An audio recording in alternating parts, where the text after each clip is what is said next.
Ini adalah cerita tentang jadi TKI karena himpitan ekonomi tak terduga bisa menikahi bule cantik Inggris anak konglomerat. Di sebuah desa kecil di Jawa Tengah, jauh dari gemerlap kota besar, hiduplah seorang pemuda bernama Ardi, 23 tahun.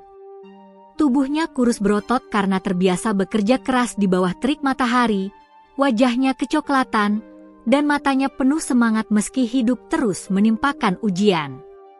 Ardi adalah anak sulung dari 3 bersaudara.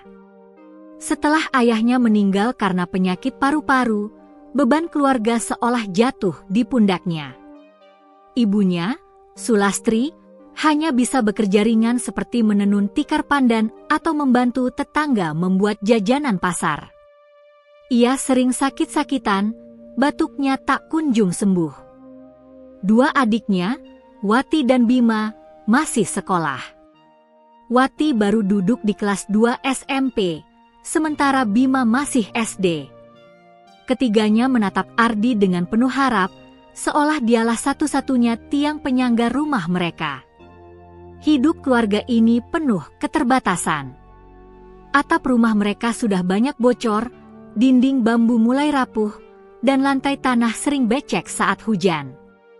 Utang warisan almarhum ayahnya di koperasi desa menumpuk, ditambah biaya sekolah adik-adiknya yang tak pernah murah. Ardi mencoba segala cara untuk bertahan. Setiap pagi, ia berangkat bekerja sebagai buruh tani. Upahnya hanya Rp40.000 sehari, itu pun kalau ada yang menyuruh. Saat tak ada panggilan di sawah, ia ikut menjadi kuli bangunan di kota kecamatan. Jika tidak ada juga, ia turun ke sungai mencari pasir untuk dijual ke tukang bangunan. Namun, semua itu tidak pernah cukup. Sering kali Ardi pulang dengan tubuh basah kuyup, pakaian penuh lumpur, dan hanya membawa uang receh di kantong. Meski begitu, ia selalu berusaha tersenyum di depan ibunya. "Bagaimana, Di? Dapat banyak hari ini?" tanya ibunya sambil menyiapkan teh hangat di gelas retak. "Alhamdulillah, Bu. Cukup buat beli beras sama lauk," jawab Ardi, menahan kecewa. Ia tidak pernah jujur bahwa penghasilannya seringkali hanya pas-pasan. Ardi lebih memilih menahan lapar daripada melihat adik-adiknya tidak makan.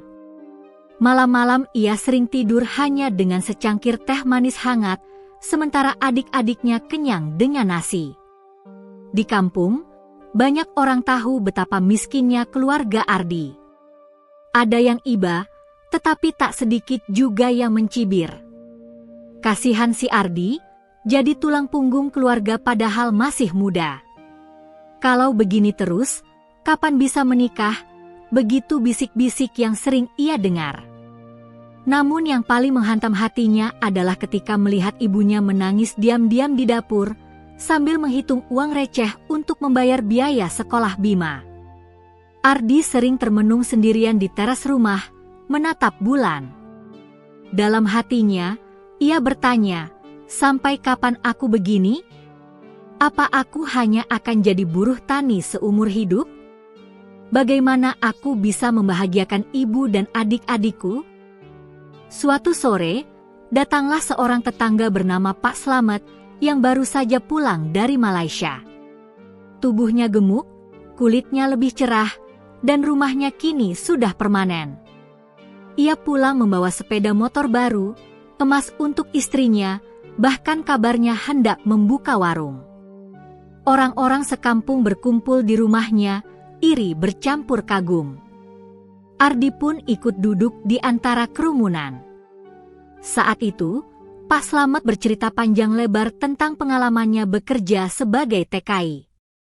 "Kalau kalian mau berubah nasib, jangan cuma jadi kuli di sini. Jadi TKI itu berat, tapi hasilnya besar. Di Malaysia saja aku bisa dapat 3 juta sebulan. Apalagi kalau ke Eropa, lebih besar lagi," katanya sambil tertawa puas.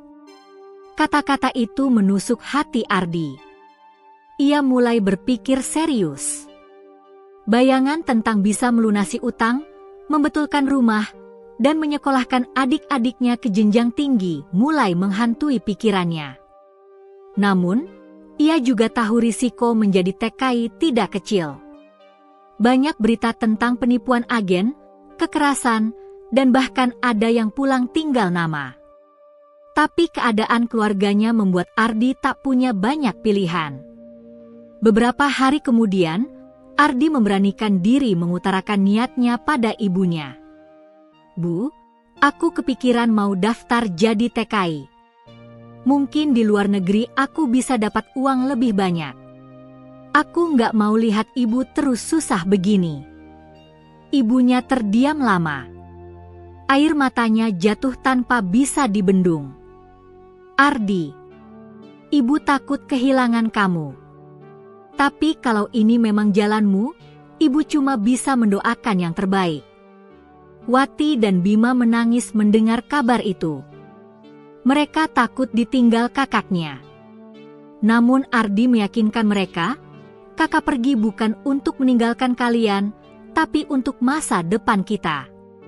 Kalau kakak berhasil, nanti kalian bisa sekolah tinggi, jadi orang sukses." Keesokan harinya, Ardi mulai mencari informasi. Ia mendatangi agen TKI di kota. Di sana ia dijelaskan berbagai prosedur, paspor, pelatihan bahasa, biaya administrasi.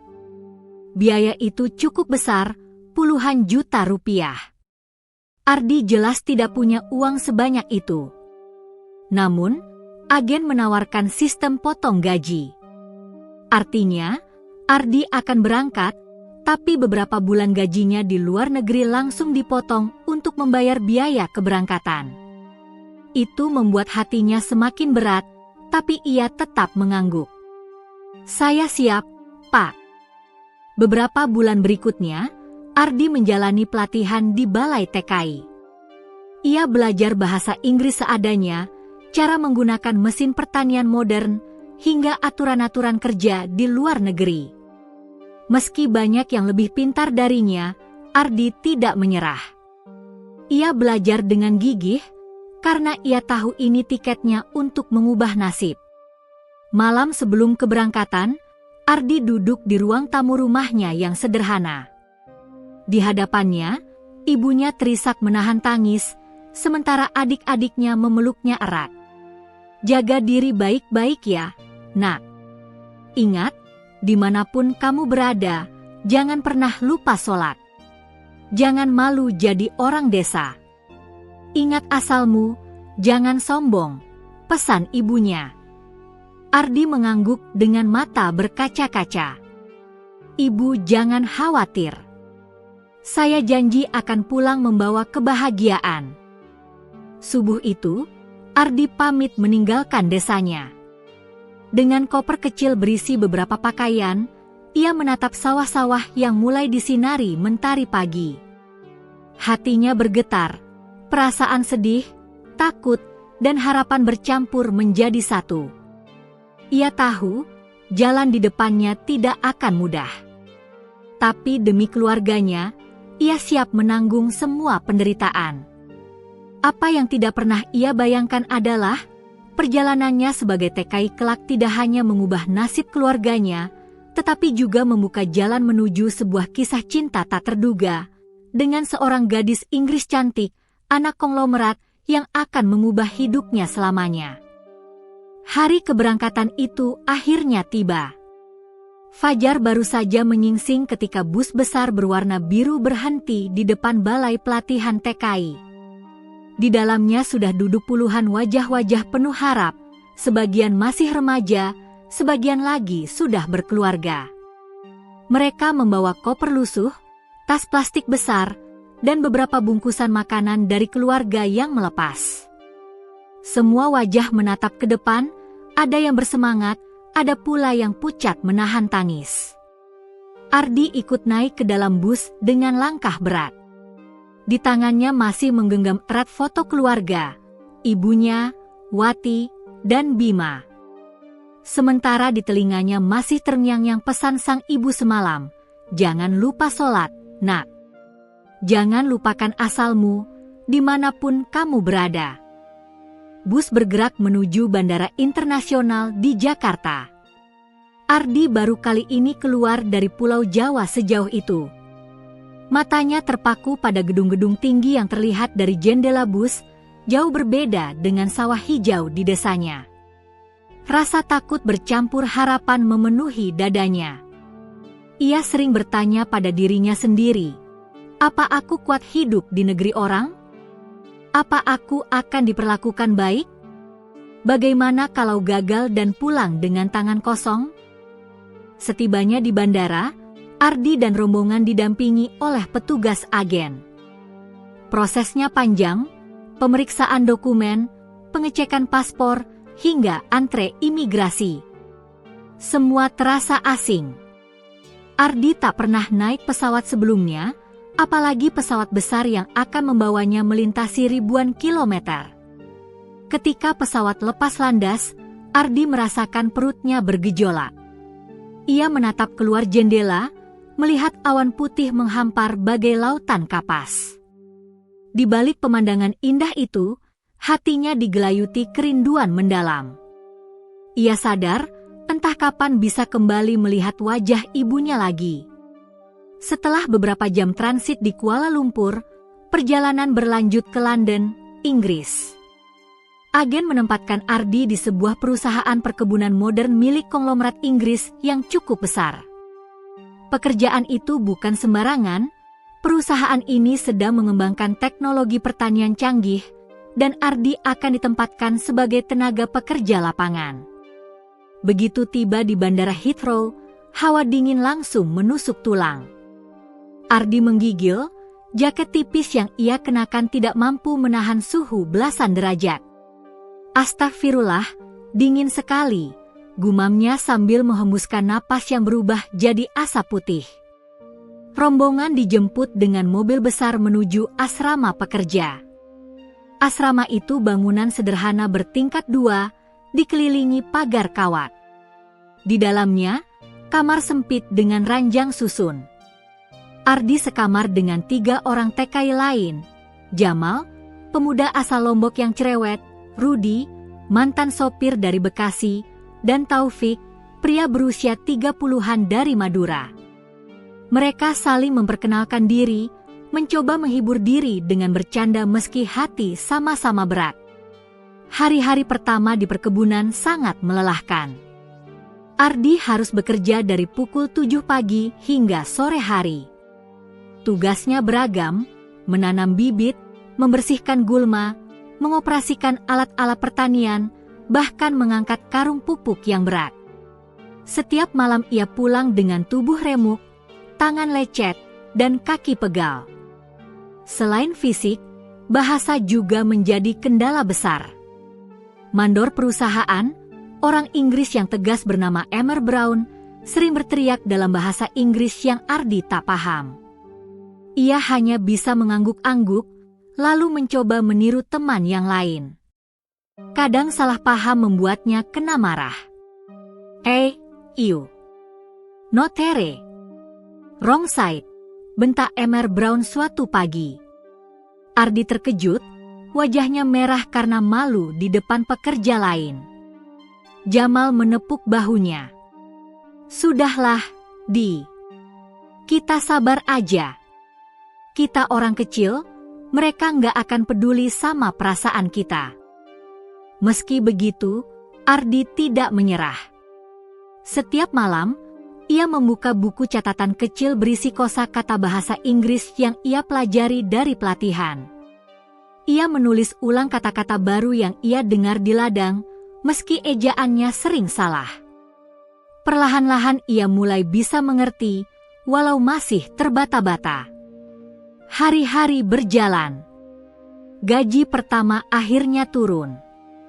Meski sebagian besar dipotong untuk biaya agen, Ardi tetap bisa mengirimkan sedikit uang ke kampung. Ia menulis surat panjang untuk ibunya, disertai uang kiriman yang langsung dititipkan lewat remitansi. Bu, ini uang pertama dari Ardi. Memang belum banyak, tapi semoga bisa untuk beli beras dan obat ibu. Ardi janji akan terus kirim tiap bulan. Doakan Ardi sehat dan kuat. Membayangkan ibunya tersenyum menerima kiriman itu membuat Ardi merasa lega, meski dirinya harus hidup sangat hemat di Inggris. Suatu siang yang dingin, kejadian tak terduga datang. Saat sedang menyiangi tanaman, Ardi melihat seorang gadis muda berjalan di ladang.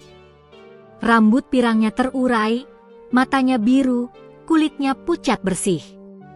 Ia mengenakan mantel tebal dan sepatu bot. Gadis itu membawa buku catatan dan kamera. Dari jauh terlihat ia sedang mengamati tanaman sambil menulis sesuatu. Ardi baru tahu kemudian dari Rudy, gadis itu adalah Sarah William, anak pemilik perusahaan perkebunan tempat mereka bekerja. Usianya sekitar 22 tahun, mahasiswa yang sedang mengambil penelitian tentang pertanian organik. Ardi tidak pernah berniat berinteraksi. Baginya, gadis itu adalah orang yang dunianya terlalu jauh. Namun takdir berkata lain. Hari itu hujan deras tiba-tiba turun. Sarah yang asyik mencatat tergelincir di tanah basah. Ardi yang tak jauh dari situ spontan berlari menolong. Tangannya kotor berlumpur, tapi ia sigap menopang Sarah agar tidak jatuh. "Are you okay, Miss?" ucap Ardi dengan logat terbata-bata. Sarah terkejut, menatap pemuda kurus berkulit sawo matang yang baru saja menyelamatkannya. Lalu, ia tersenyum. "Yes, thank you." Bagi Ardi, senyuman itu terasa asing sekaligus hangat. Ia tidak menyangka seorang anak konglomerat cantik bisa tersenyum tulus padanya, seorang TKI rendahan. Sejak saat itu, entah bagaimana, pandangan Sarah kadang berhenti sejenak pada Ardi ketika ia bekerja di ladang. Ada rasa ingin tahu yang mulai tumbuh. Sementara Ardi, meski mencoba menghindar, diam-diam merasa jantungnya berdebar tiap kali sosok gadis itu lewat. Namun ia cepat-cepat menegur dirinya sendiri. "Jangan bodoh, Di. Dia itu anak majikan, bule kaya. Kamu siapa? Cuma buruh miskin. Jangan mimpi yang tidak-tidak." Ardi tidak tahu, pertemuan sederhana di ladang basah itu adalah awal dari perubahan besar dalam hidupnya.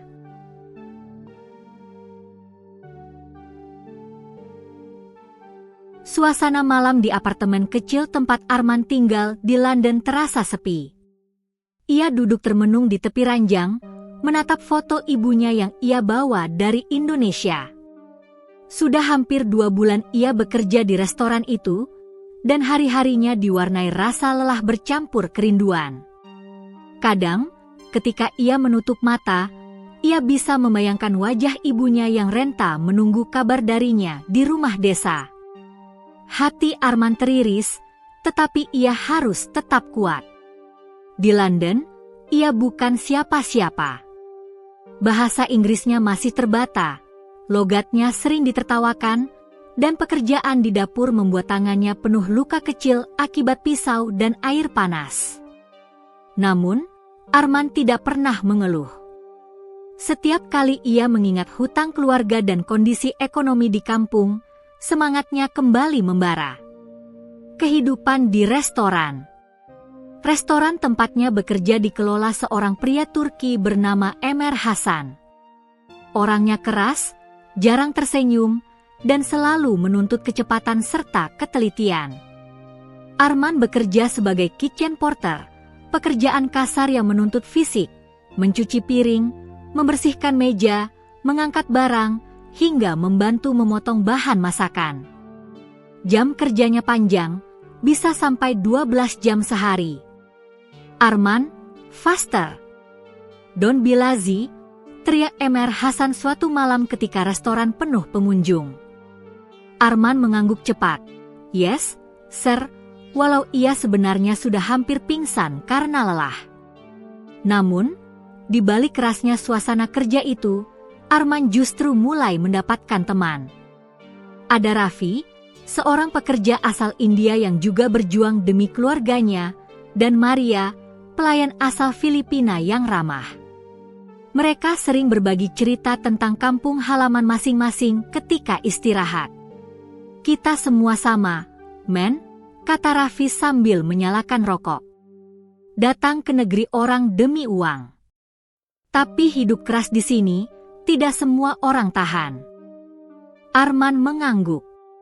Ia tahu, banyak TKI dan pekerja migran lainnya yang akhirnya menyerah dan pulang tanpa hasil. Ia tidak boleh ikut-ikutan. Perjumpaan tak terduga. Suatu sore, restoran kedatangan rombongan pengusaha muda dari Inggris. Di antara mereka, ada seorang perempuan cantik berambut pirang dengan mata biru yang tajam. Ia terlihat berbeda dari tamu lainnya, lebih ramah, lebih hangat. Arman yang kebetulan sedang membersihkan meja dekat pintu masuk sempat terpaku. Maria yang melihat langsung berbisik, itu Lady Emily. Anak orang kaya Inggris, keluarganya punya perusahaan besar. Dia sering makan di sini." Arman terdiam. Ia tak menyangka akan melihat sosok seperti itu di depan matanya. Emily tersenyum sekilas ketika matanya tak sengaja bertemu dengan Arman. Hati Arman berdebar, sesuatu yang jarang ia rasakan sejak lama. Namun, ia buru-buru menunduk. Baginya, perempuan itu seperti bintang di langit, terlalu jauh untuk digapai oleh orang kecil sepertinya. Kesalahpahaman. Malam itu, restoran sangat ramai. Dalam keadaan sibuk, Arman tanpa sengaja menjatuhkan gelas yang baru saja dibawa oleh pelayan lain. Gelas itu pecah tepat di dekat meja Emily. Semua orang menoleh, suasana jadi canggung. Emer Hasan berteriak, "Arman, you clumsy fool. Apologize now." Arman panik. Ia mendekati meja Emily dan dengan terbata berkata, "I'm sorry, miss. Very sorry." Emily justru tersenyum lembut. "It's okay. Don't worry," katanya dengan logat British yang anggun. Namun, Emer Hasan tidak puas. "Go back to the kitchen. Don't show your face here again tonight." Arman menunduk dalam-dalam dan berlalu. Hatinya sakit, bukan hanya karena dimarahi, tetapi juga karena merasa makin tidak pantas berada di dunia yang penuh orang kaya dan terpandang. Kerinduan dan kesendirian. Malam itu, setelah pulang kerja, Arman menangis diam-diam di kamar sempitnya. Ia merasa dirinya sangat kecil. Semua kerja kerasnya, semua rasa sakit, seolah tidak ada harganya. Ia rindu tanah air, ia rindu ibunya, ia rindu suasana desa yang meskipun miskin tetapi penuh kasih sayang. "Ya Allah," bisiknya lirih. "Kuatkan aku. Aku tidak boleh menyerah. Aku datang ke sini untuk memperbaiki hidup. Jangan biarkan aku pulang dengan tangan kosong." Sebuah awal baru. Keesokan harinya, Arman tetap bekerja seperti biasa. Namun, hatinya masih merasa hampa. Di luar dugaan, saat ia sedang membuang sampah ke belakang restoran, seseorang memanggilnya. "Hey, you." Arman menoleh. Ia terkejut ketika melihat Emily berdiri di sana, mengenakan mantel panjang. "You dropped it yesterday," katanya sambil mengulurkan kain kecil lusuh yang ternyata sapu tangan milik Arman. Rupanya terjatuh saat insiden gelas pecah. Arman tertegun. Ia berusaha meraih sapu tangan itu dengan tangan gemetar. "Ang you, miss." Emily tersenyum hangat. "What's your name?" Arman ragu sejenak sebelum menjawab, "Arman, from Indonesia." "Nice to meet you, Arman," kata Emily dengan nada tulus. "Itu hanya percakapan singkat, Tetapi bagi Arman, rasanya seperti pintu baru terbuka dalam hidupnya. Ia tidak tahu kemana arah pertemuan kecil itu akan membawanya, tetapi satu hal pasti, untuk pertama kalinya sejak datang ke London, ia merasa tidak sepenuhnya sendirian. Penutup bab. Bab ini menutup dengan perasaan campur aduk dalam hati Arman. Ia masih menghadapi kerasnya hidup sebagai TKI, tetapi ia juga baru saja menemukan secercah cahaya dalam wujud seorang perempuan asing yang tidak pernah ia bayangkan akan hadir dalam hidupnya. Hari-hari berikutnya terasa berbeda bagi Arman. Setiap kali bekerja di restoran, ia diam-diam mencari-cari sosok Emily. Meski dirinya hanya seorang buruh kasar di negeri orang, pertemuan singkat kemarin terus berputar di kepalanya. Senyum Emily, cara bicaranya yang lembut, bahkan tatapan matanya yang teduh, semua itu membuat Arman seperti mendapatkan semangat baru untuk bertahan. Namun, di sisi lain, ia sadar betul jurang yang membentang di antara mereka. Ia hanyalah TKI miskin dengan bahasa Inggris seadanya, sedangkan Emily adalah anak konglomerat Inggris yang terpandang. Percakapan pertama yang panjang. Suatu sore, setelah jam kerja hampir selesai, Arman kembali ditugaskan membuang sampah ke belakang restoran.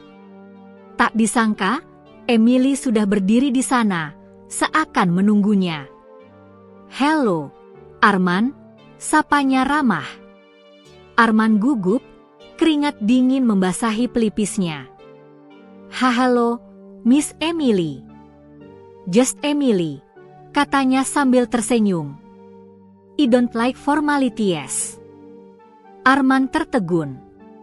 Perempuan itu begitu berbeda dengan bayangan tentang orang kaya yang biasanya angkuh. Mereka pun mengobrol, meski dengan bahasa yang sering tersendat. Emily bertanya tentang asal Arman, tentang keluarganya di Indonesia, dan kenapa ia mau bekerja di restoran. Arman menjawab dengan sederhana, "Life is hard in my village. I come here to help my mother." Emily menatapnya penuh simpati. "That's very noble. You must be strong." Bagi Arman, kata-kata itu seperti balsam yang menenangkan luka hatinya. Ada seseorang yang benar-benar menghargai perjuangannya, meski ia hanyalah orang biasa. Kabar dari kampung. Malam itu, setelah pulang ke kamar kontrakannya, Arman mendapat telepon dari adiknya di kampung. Suaranya terdengar panik. "Bang, ibu sakit lagi. Uang dari abang kemarin sudah habis buat berobat. Sekarang dokter bilang harus kontrol rutin." Arman terdiam lama, tangannya bergetar memegang ponsel. "Tahan, Dik. Abang akan kirim uang lagi. Jangan biarkan ibu kelelahan." Setelah telepon ditutup, ia terduduk lemas. Gajinya bulan ini hampir habis untuk biaya hidup di London, tapi ia harus mencari cara untuk tetap mengirim uang ke rumah. Rasa tanggung jawab itu membuat Arman semakin bekerja keras. Ia rela lembur, bahkan mengambil shift malam untuk mendapatkan tambahan upah. Tubuhnya makin kurus, matanya cekung, tetapi tekadnya tak tergoyahkan. Emily semakin dekat. Beberapa kali setelah itu, Emily sering datang ke restoran. Bukan lagi sekadar untuk makan bersama teman-temannya, tetapi lebih sering sendirian. Maria, pelayan asal Filipina, sampai berbisik ke Arman, sepertinya si bule cantik itu suka sama kamu, men." Arman kaget dan langsung menolak. Jangan sembarangan, Maria. Dia orang besar, aku cuma orang kecil." "Mustahil." Namun, kenyataan berkata lain. Emily memang sering mencari kesempatan berbicara dengan Arman. Kadang hanya 5 menit, kadang lebih lama. Ia bahkan pernah memberikan buku kecil bahasa Inggris untuk pemula. "You notice. To make it easier for us to talk, kata Emily sambil menyerahkan buku itu. Arman menerimanya dengan mata berkaca-kaca. "Thank you so much." Sejak itu, Arman mulai belajar bahasa Inggris dengan lebih serius. Setiap malam, ia membaca buku pemberian Emily meski sering tertidur di tengah halaman karena kelelahan. Baginya, ini bukan sekadar belajar bahasa, tetapi juga cara untuk menghargai perhatian yang Emily berikan. Benturan dunia sosial. Suatu malam, restoran penuh oleh tamu-tamu penting. Emily datang bersama ayahnya, seorang pria tua berwibawa bernama Sir William. Semua staf restoran menjadi lebih tegang malam itu. Ketika mata Emily tak sengaja bertemu dengan Arman yang sedang membawa tumpukan piring kotor, ia tersenyum. Namun, Sir William langsung menatap tajam ke arah anaknya, lalu menoleh dingin ke Arman. "Emily, don't waste your smile on the staff," katanya pelan tapi penuh tekanan. Arman pura-pura tidak mendengar, meski hatinya tercekat.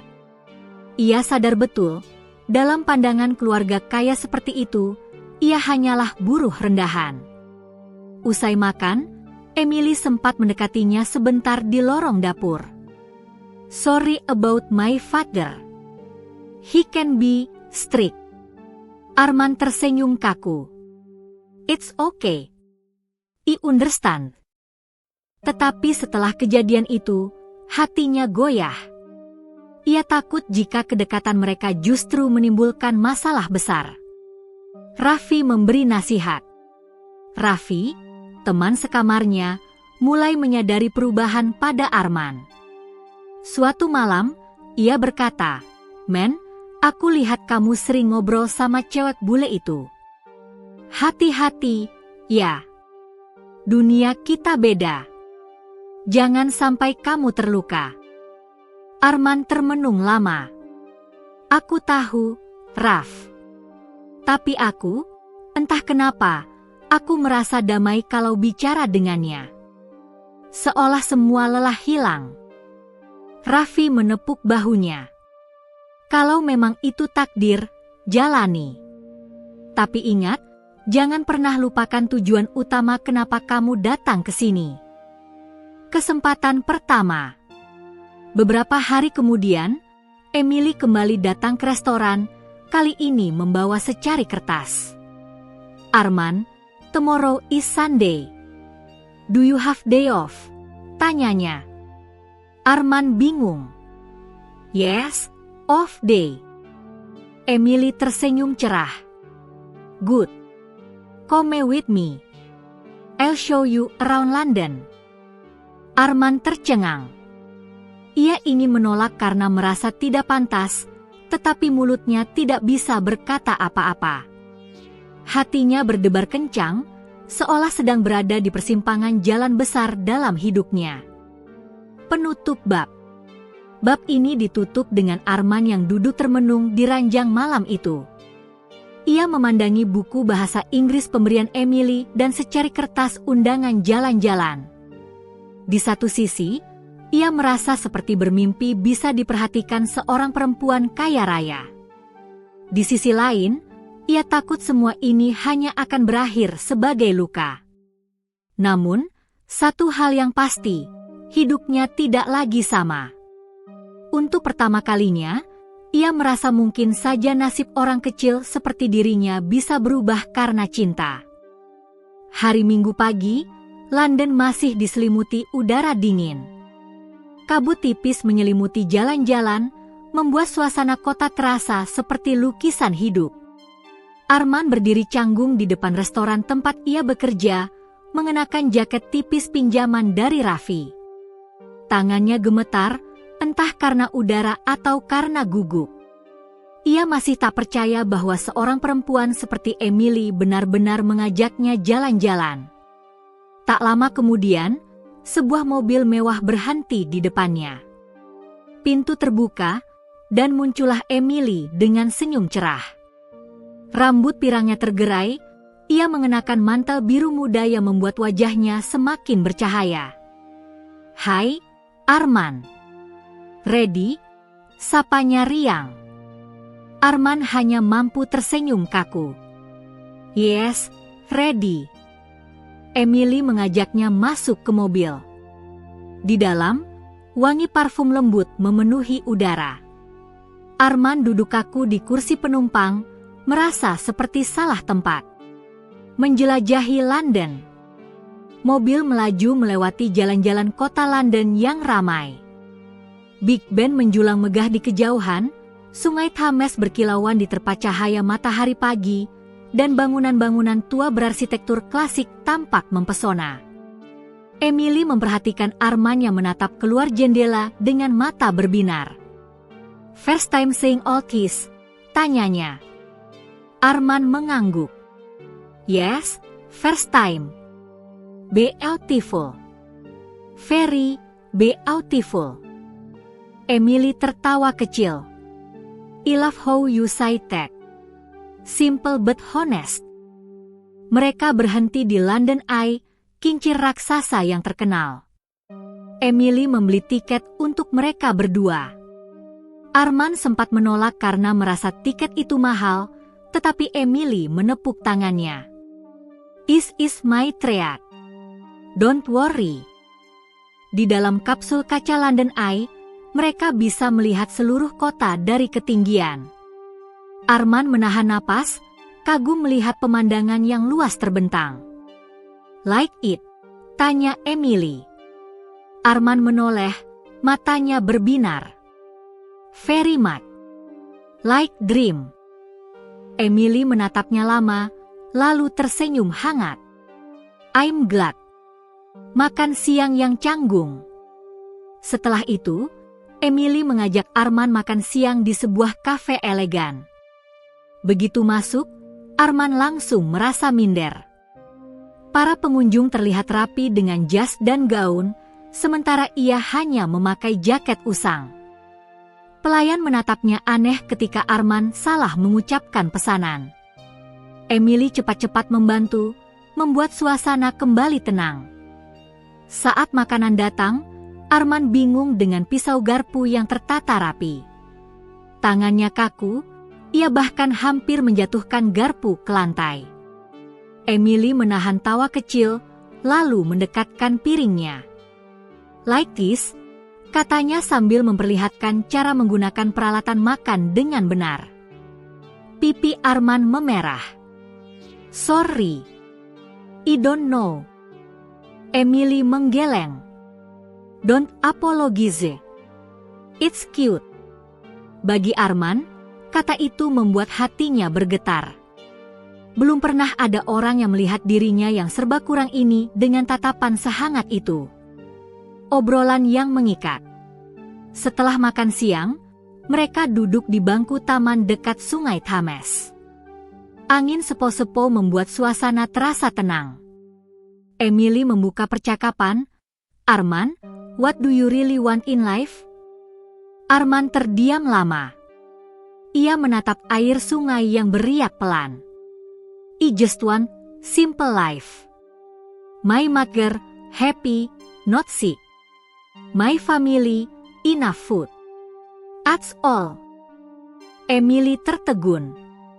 Baginya, hidup selalu penuh dengan kemewahan, rumah besar, mobil mewah, pesta glamor.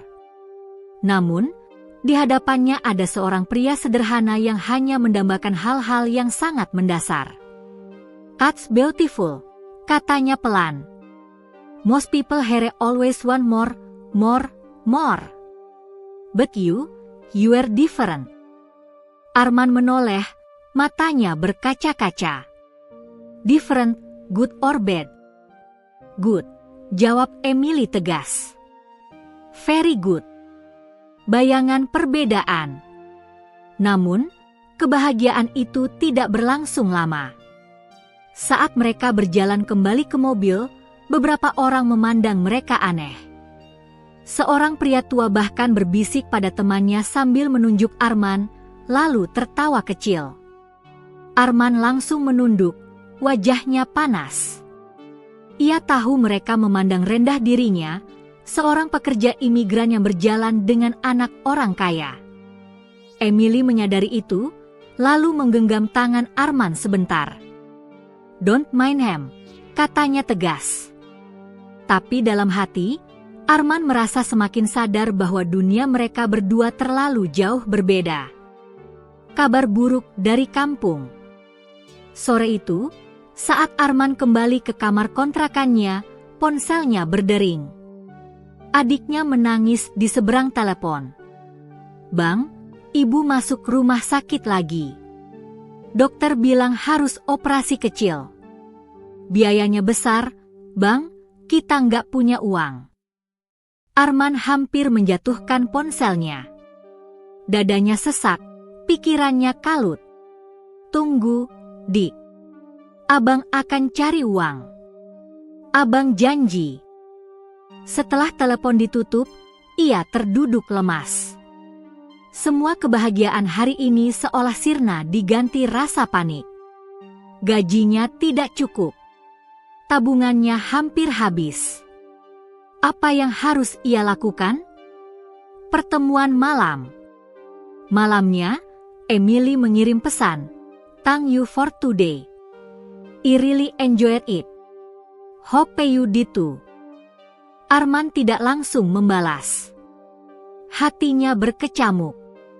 Ia ingin jujur tentang masalah keluarganya, tetapi ia takut terlihat hanya ingin memanfaatkan Emily. Setelah lama berpikir, ia hanya membalas singkat, "Thank you too. Today, dream for me." Emily tersenyum membaca balasan itu di rumahnya. Ia tidak tahu bahwa di balik senyum Arman, ada beban berat yang makin menghimpit. Penutup bab. Bab ini ditutup dengan Arman yang terbaring di ranjang sempitnya. Di satu sisi, ia merasakan kebahagiaan luar biasa karena bisa menghabiskan hari bersama Emily. Di sisi lain, ia merasa hidup sedang menguji dirinya dengan cobaan berat. Cinta mulai tumbuh, tetapi himpitan ekonomi semakin menghantui. Malam terasa panjang bagi Arman. Setelah mendapat kabar bahwa ibunya harus segera menjalani operasi, pikirannya tak henti-hentinya berputar. Ia menatap langit-langit kamar kontrakannya yang lembab, sementara suara lalu lintas kota London samar terdengar dari kejauhan. "Ya Allah, dari mana aku bisa dapat uang sebanyak itu?" bisiknya lirih. Ia tahu gajinya sebagai kitchen porter tak akan pernah cukup. Bahkan, jika ia lembur berbulan-bulan, hasilnya tidak akan bisa menutup biaya operasi. Tapi menyerah bukan pilihan. Lembur tanpa henti. Keesokan harinya, Arman langsung meminta pada Emir Hasan untuk ditambah shift kerja. "Please, sir, more work. More hours," pintanya dengan nada memelas. Emir Hasan menatapnya tajam. "You want more? Fine. But don't complain. You work until midnight this week." Arman mengangguk cepat. "Yes, sir. Ang you." Sejak hari itu, ia bekerja hampir tanpa henti. Tubuhnya makin kurus, lingkar hitam di matanya makin dalam, namun ia tetap bertahan. Ia tahu setiap pound yang dikumpulkan bisa berarti nyawa ibunya. Namun, ada harga yang harus dibayar. Ia jarang tidur, tubuhnya sering gemetar karena lelah, dan bahkan Raffi, teman sekamarnya, mulai khawatir. "Men, kamu gila? Badanmu bisa hancur kalau terus begini," kata Raffi suatu malam. Arman hanya tersenyum pahit. "Aku nggak punya pilihan, Raff. Ibu di rumah sakit. Aku harus kirim uang." Emily menyadari perubahan. Di sisi lain, Emily menyadari bahwa Arman mulai sulit ditemui. Pesan-pesannya sering dibalas singkat, bahkan kadang tak dibalas sama sekali. Akhirnya, Emily datang sendiri ke restoran. Ia melihat Arman di dapur, wajahnya pucat, tubuhnya tampak ringkih, namun tangannya terus bekerja. "Arman," panggilnya dari balik pintu dapur. Arman menoleh, terkejut. Emily? Why, you here? Emily menghampirinya, wajahnya penuh kekhawatiran. You look terrible. What happened? Are you sick? Arman menunduk, berusaha menutupi rasa lelahnya. No, just work. Emily tidak puas dengan jawaban itu. You can fool me. Something is wrong. Arman terdiam. Ia ingin jujur, tapi ia takut. Takut dianggap hanya mencari simpati. Namun, melihat tatapan tulus Emily, akhirnya ia menghela napas panjang. My mother, sick. Need operation. I need money, katanya terbata. Emily terdiam lama, lalu menggenggam tangannya. Why did you tell me earlier? Arman menunduk makin dalam. I don't want you think. I use you. Emily menatapnya lembut. Arman, friends are for helping each other. And I want to help you. Pertentangan dalam hati. Sejak saat itu, Emily makin sering datang membawa makanan atau vitamin untuk Arman. Ia bahkan menawarkan untuk membantu biaya operasi ibunya. Namun, Arman menolak halus. You, Emily. But I must do it. With my own hand. Emily bisa mengerti, tetapi dalam hatinya ia tetap merasa sedih. Ia tahu Arman terlalu bangga untuk menerima bantuan, meski sedang berada di ujung tanduk. Sir William mengetahui. Hubungan mereka akhirnya sampai ke telinga Sir William, ayah Emily.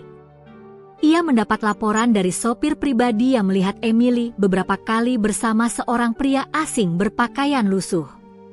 Suatu malam, Sir William memanggil Emily ke ruang kerjanya. Emily, is it true you are saying that restaurant worker? Tanyanya dengan nada dingin. Emily menatap ayahnya tanpa gentar. His name is Arman. And yes, I see him. Sir William menghela napas panjang, wajahnya penuh amarah tertahan. Emily, you are the daughter of one of the wealthiest families in England. You cannot ruin your reputation by associating with someone like him. He is a migrant worker, nothing more. Emily membalas dengan suara bergetar. He is kind, honest, and hardworking. That's more important than money. Sir William menatapnya tajam. You don't understand, Emily. The world we live in has rules. And he doesn't belong to our world. Pernyataan tegas. Keesokan harinya, Emily bertemu Arman di taman tempat mereka biasa duduk. Wajahnya murung, seakan habis menangis. My father knows, katanya pelan. Arman terdiam, jantungnya berdetak keras. And he is angry. He doesn't want me to see you again. Arman menatap tanah lama sekali. Ia sudah menduga hal ini akan terjadi. Baginya, cinta dengan Emily hanyalah mimpi yang terlalu indah untuk jadi nyata. Emily, suaranya bergetar. My your father right. You and me, different world. Emily langsung memegang tangannya. No. Don't say that. I don't care about words. I care about you. Air mata Emily jatuh, membuat hati Arman hancur. Ia ingin memeluknya, tetapi ia menahan diri. Baginya, yang terpenting sekarang adalah ibunya, bukan perasaan pribadinya. Pilihan sulit. Malam itu, Arman kembali mendapat telepon dari adiknya. Kondisi ibunya semakin kritis. Rumah sakit menuntut uang muka operasi segera dibayar, atau ibunya tidak akan ditangani lebih lanjut. Arman terduduk di lantai, wajahnya menutup dengan kedua tangan. Ia sudah berusaha sekuat tenaga, tetapi tetap tidak cukup. Tiba-tiba, pesan masuk ke ponselnya. Dari Emily, Armand, please. Let me help. Don't fix this alone. Armand menatap pesan itu lama sekali. Hatinya terbelah dua, antara harga diri yang ingin bertahan dengan keringat sendiri, dan cinta seorang perempuan yang benar-benar tulus ingin menolong. Penutup bab. Bab ini ditutup dengan Armand yang berdiri di depan jendela kamar sempitnya, menatap lampu-lampu kota London yang berkelip. Ia tahu besok ia harus membuat keputusan besar, menerima bantuan Emily demi ibunya, atau tetap teguh pada prinsip dan mungkin kehilangan segalanya. Di antara cinta dan tanggung jawab, ia harus memilih jalan yang akan menentukan masa depannya. Hari yang selama ini ditunggu sekaligus ditakuti oleh Armand akhirnya tiba. Setelah beberapa bulan menjalin hubungan serius dengan Victoria, wanita bule asal Inggris yang juga anak seorang konglomerat, tibalah saatnya ia harus bertemu dengan kedua orang tua Victoria. Jantung Armand berdetak cepat sejak pagi hari. Ia tahu bahwa ini bukan sekadar pertemuan biasa, ini adalah ujian terbesar dalam hubungannya. Victoria berusaha menenangkan Armand. Kamu tenang saja, Armand. Ayahku memang tegas, tapi dia punya hati yang lembut kalau sudah mengenal orang. Ibuku lebih mudah menerima. Aku yakin mereka akan melihat ketulusanmu, ucap Victoria sambil menggenggam tangan Armand erat. Meski begitu, bayangan buruk tetap mengganggu pikirannya. Ia hanyalah seorang mantan TKI yang bekerja serabutan di Inggris, sedangkan Victoria adalah putri tunggal dari keluarga kaya raya yang memiliki jaringan perusahaan internasional. Perbedaan status sosial bagaikan jurang dalam yang sulit dijembatani. Jamuan malam yang tegang. Armand mengenakan setelan jas sederhana yang dipinjamkan oleh sahabatnya, Farhan, sesama pekerja migran. Malam itu, ia dan Victoria tiba di rumah megah keluarga Victoria, sebuah mansion bergaya klasik di pinggiran London. Pintu besar terbuka, dan ibunda Victoria, Lady Margaret, menyambut mereka dengan senyum hangat. "Welcome, dear," ucapnya sambil memeluk Victoria, lalu menatap Armand dengan tatapan penuh selidik. "So this is the man you've been talking about?" tanyanya dengan nada lembut. Armand menjawab dengan sedikit terbata, "Yes, madam. My name is Armand. Nice to meet you." Lady Margaret tersenyum, lalu mengajak mereka masuk ke ruang makan yang dipenuhi cahaya lampu kristal. Namun suasana menjadi kaku ketika ayah Victoria, Sir William, seorang pria berwibawa dengan sorot mata tajam, masuk dan duduk di kursi utama. Makanan disajikan. Percakapan awal berjalan agak canggung. Sir William bertanya dengan suara tegas, "So, Armand, tell me about yourself. What do you do for a living?" Armand menelan ludah. Ia ingin jujur, namun juga takut dianggap rendah. Saya bekerja serabutan di sini. Sebelumnya saya seorang pekerja migran dari Indonesia. Saya memang belum punya banyak hal, tapi saya berusaha keras membangun hidup saya dengan cara yang baik. Sir William mengangkat alis. "Pekerja migran? Dan kamu ingin menikahi putri saya?" Nada suaranya terdengar dingin. Victoria segera menimpali, "Dad, please. Armand is different. He is kind, honest, and hardworking. He makes me happy. Isn't that what matters?" Namun Sir William hanya diam, menatap Armand tajam seakan sedang menilai seberapa kuat tekad pria muda ini. Ujian kejujuran dan ketulusan. Setelah makan malam, Sir William mengajak Armand berjalan-jalan di taman mansion yang luas.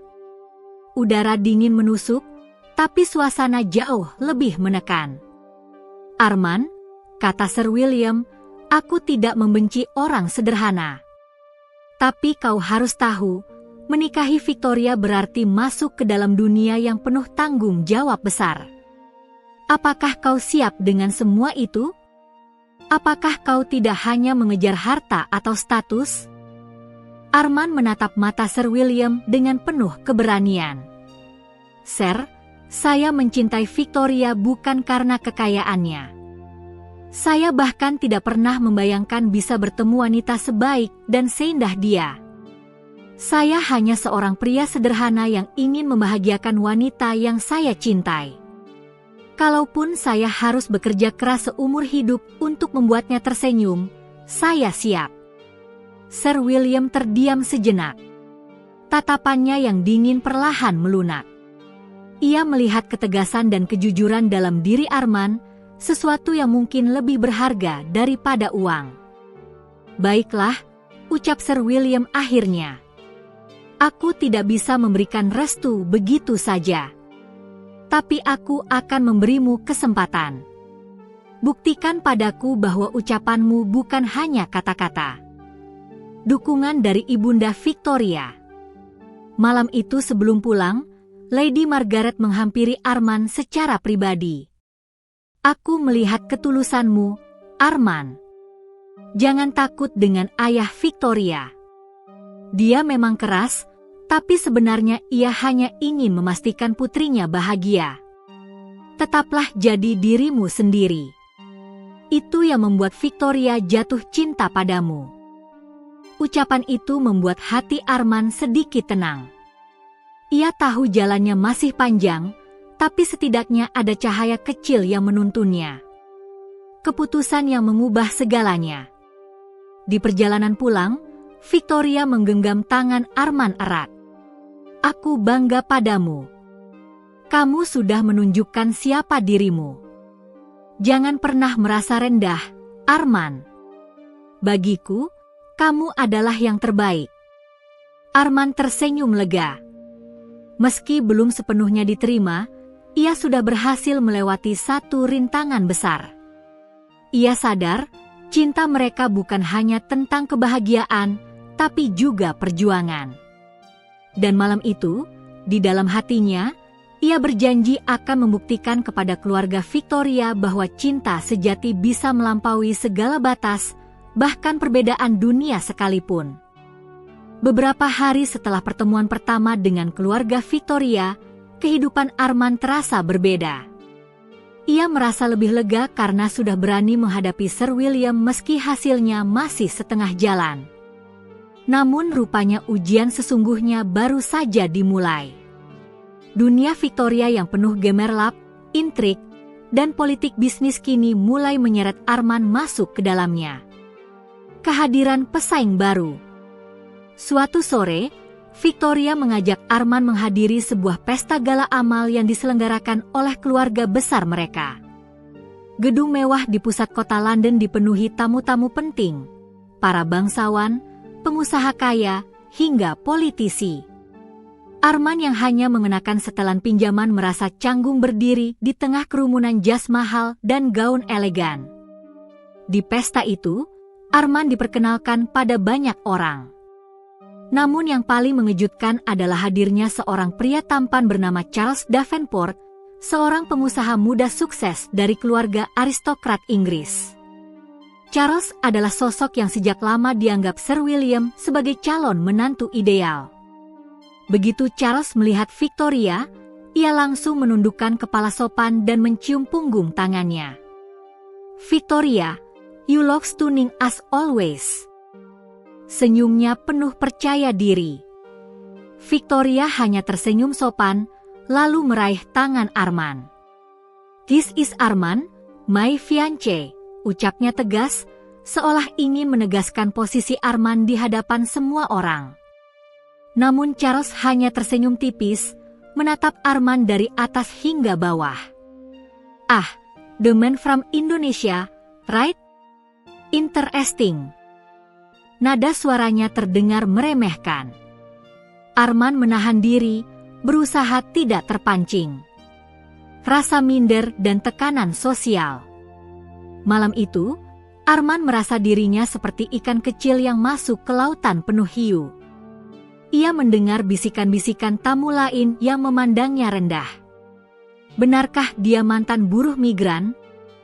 Bagaimana mungkin Putri Sir William memilih orang seperti itu? Tidak pantas. Semua tatapan merendahkan itu menusuk hati Arman. Ia sempat berpikir, mungkin Sir William benar, dirinya terlalu jauh dari dunia Victoria. Namun ketika ia melihat Victoria berdiri di sisinya tanpa ragu, dengan tatapan penuh cinta, semangatnya kembali. Ia sadar, jika ia menyerah sekarang, maka semua perjuangan sia-sia. Konfrontasi dengan Charles. Setelah acara usai, Charles menghampiri Arman di area parkir. Senyumnya sinis. Arman, aku akan bicara jujur. Victoria bukan untukmu. Dia berasal dari keluarga besar, dan aku jauh lebih pantas untuknya.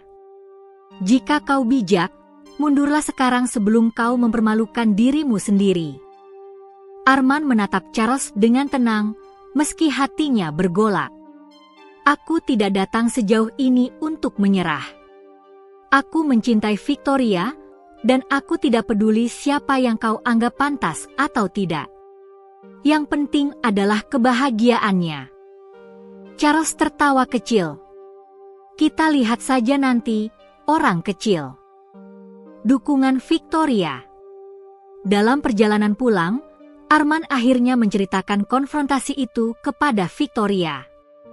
Wajah Victoria memerah karena marah. Arman, jangan hiraukan Charles.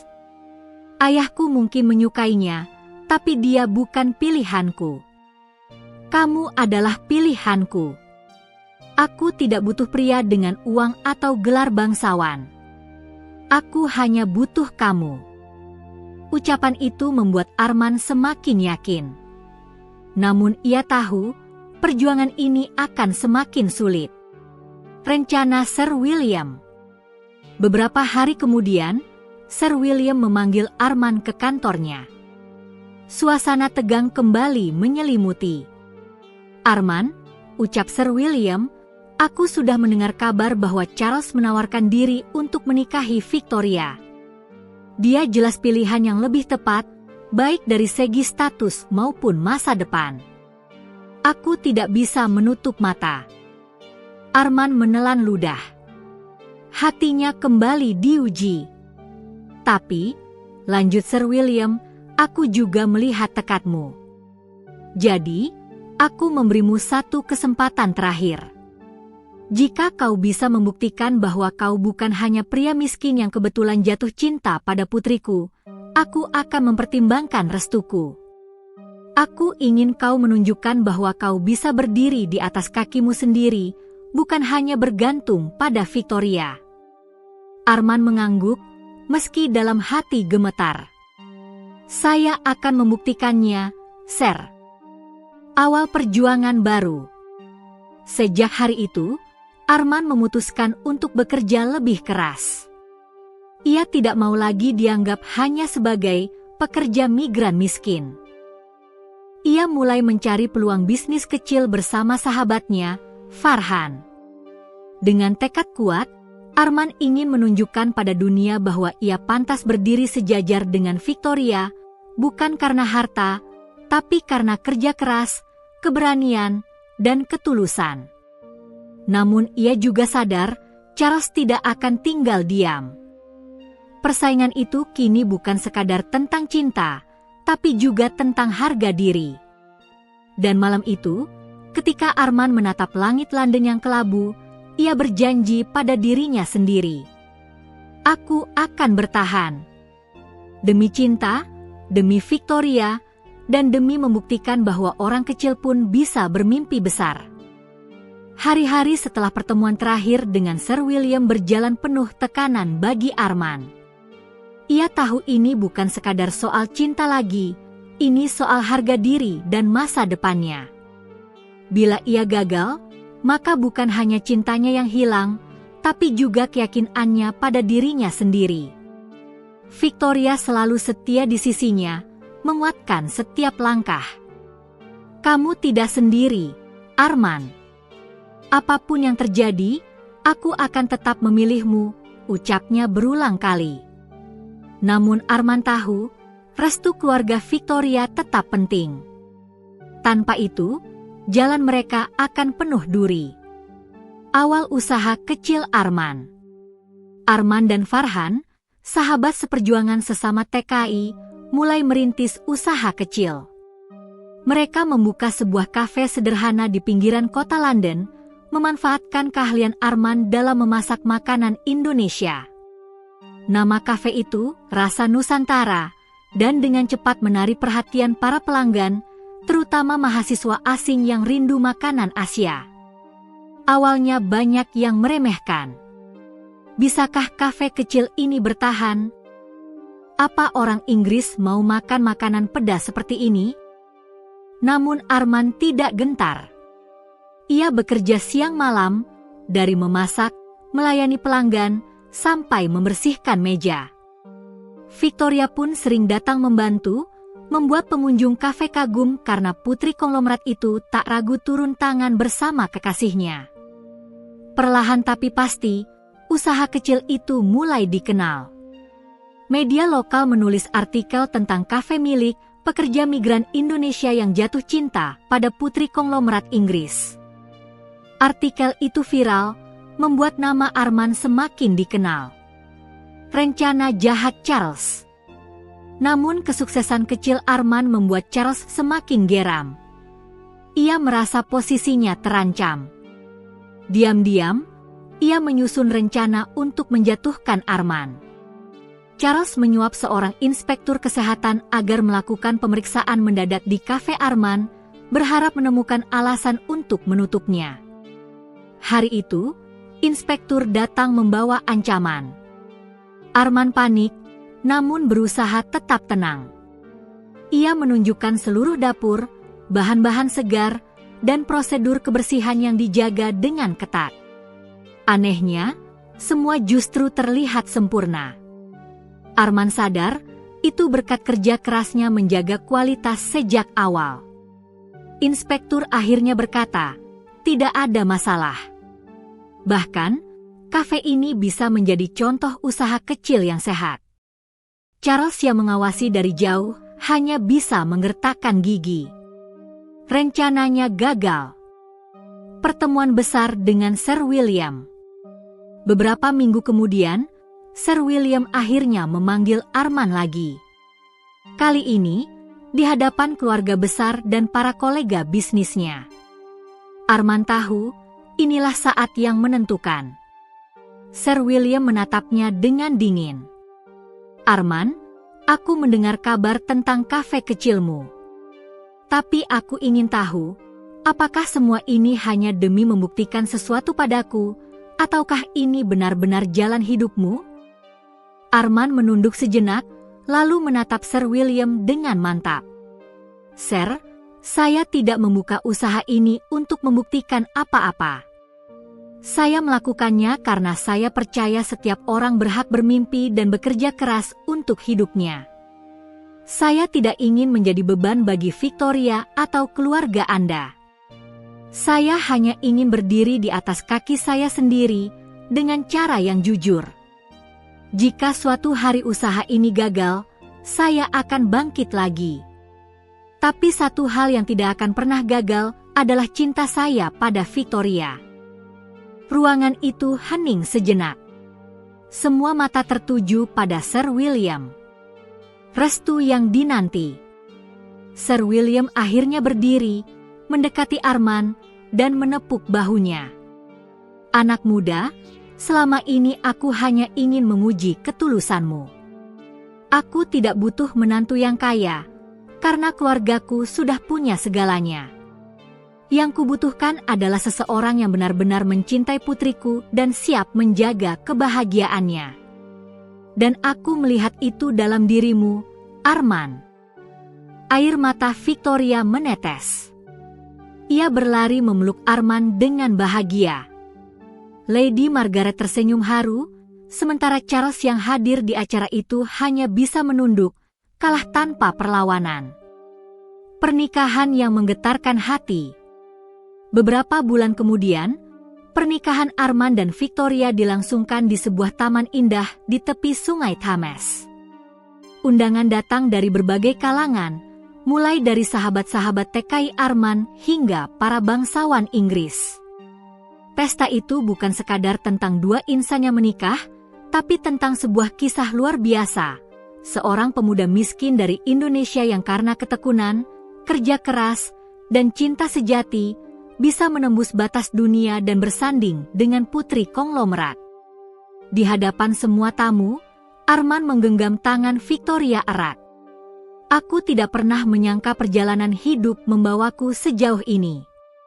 Tapi satu hal yang kupelajari, cinta sejati tidak mengenal batas negara, suku, ataupun status. Selama ada ketulusan, semua bisa dilalui. Tepuk tangan bergemuruh. Malam itu, langit London dipenuhi kembang api yang memancar indah, seolah turut merayakan kisah cinta yang luar biasa. Epilog, harapan baru. Setelah menikah, Armand dan Victoria memutuskan untuk terus mengembangkan kafe mereka. Kini, Rasa Nusantara menjadi jaringan restoran yang tersebar di beberapa kota besar di Inggris, membawa cita rasa Indonesia ke dunia. Armand tidak pernah melupakan asal-usulnya.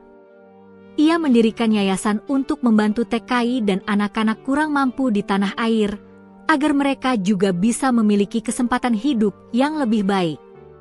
Dan di setiap langkahnya, Armand selalu ingat, semua ini berawal dari himpitan ekonomi, keberanian merantau, dan cinta yang tulus.